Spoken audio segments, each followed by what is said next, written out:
दिल्ली से सटे उत्तर प्रदेश के जिला गाजियाबाद के मधुबन बापू धाम से एक दिल दहला देने वाली घटना सामने आई है। पुलिस को सूचना मिली कि कमला नेहरू नगर स्थित नशा मुक्ति केंद्र के पास 2 डेड बॉडी पड़ी हुई है। आनन फानन में पुलिस घटना स्थल पर पहुंची। प्राथमिक जांच में पता चला कि दोनों की मौत तमंचे की गोली लगने से हुई है। पुलिस ने शव को पोस्टमार्टम के लिए भेज दिया और आगे की जाँच में जुट गयी। तड़के ही डेड बॉडी मिलने की सूचना पर पुलिस के हाथ पांव फूल गए। पुलिस ने मौके पर पहुंच शवों को पोस्टमार्टम के लिए भेजा और परिजनों से पूछताछ में जुट गई। पूछताछ में पता चला कि मृतक विनोद कई दिनों से डिप्रेशन का शिकार था और परिवारजनों के सामने भी आत्महत्या की बात किया करता था। आज दिनांक 30 जनवरी सुबह 7:30 बजे थाना क्षेत्र मधुबन बापू धाम में 2 शव प्राप्त होने की सूचना प्राप्त हुई थी।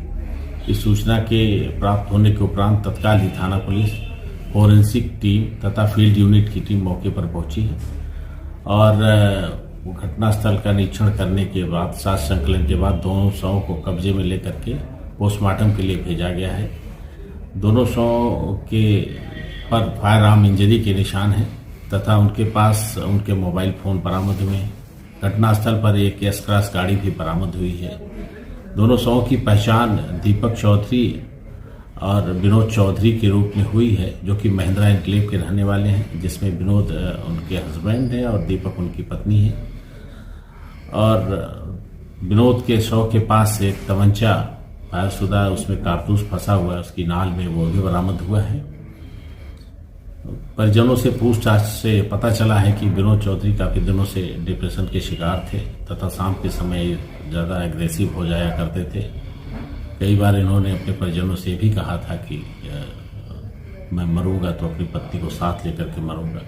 इस तरह के तथ्य परिजनों से पूछताछ में सामने आए हैं। इस पूरे प्रकरण में प्रथम दृष्टया ऐसा प्रतीत होता है कि विनोद चौधरी द्वारा अपनी पत्नी की हत्या करके स्वयं आत्महत्या कर ली गई है। इसके अन्य पहलुओं की जांच की जा रही है। इनकी किसी प्रकार की कोई रंजिश सामने अभी तक नहीं आई है तथा जो भी इनके परिजन हैं और जो बच्चे हैं, उनसे पूछताछ में ये भी पता चला था कि कुछ दिन पहले ये कहीं से तमंचा ला करके अपनी गाड़ी में रखे हुए थे छुपा करके। इन अन्य पहलुओं की इसकी जांच की जा रही है। प्रथम दृष्टया प्रकरण पति द्वारा पत्नी की हत्या करके स्वयं आत्महत्या करना प्रतीत होता है। गाजियाबाद सिटी के डीसीपी ज्ञानंजय सिंह ने बताया कि डिप्रेशन के चलते विनोद ने पहले एक तमंचे का इंतजाम किया और मौका मिलते ही अपने साथ अपनी पत्नी की जीवन लीला समाप्त करने के लिए निकल गया। जांच में यह भी सामने आया कि विनोद ने पहले अपनी पत्नी दीपक को गोली मारकर मौत के घाट उतारा और फिर खुद की जीवन लीला समाप्त कर ली। बहरहाल डिप्रेशन के चलते एक बार फिर एक परिवार उजड़ गया और पीछे रह गए परिवार के रोते बिलखते लोग। हालांकि यह जांच का विषय है कि विनोद किस वजह से डिप्रेशन का शिकार था, आखिर कौन सी बात उसके मन में घर कर रही थी।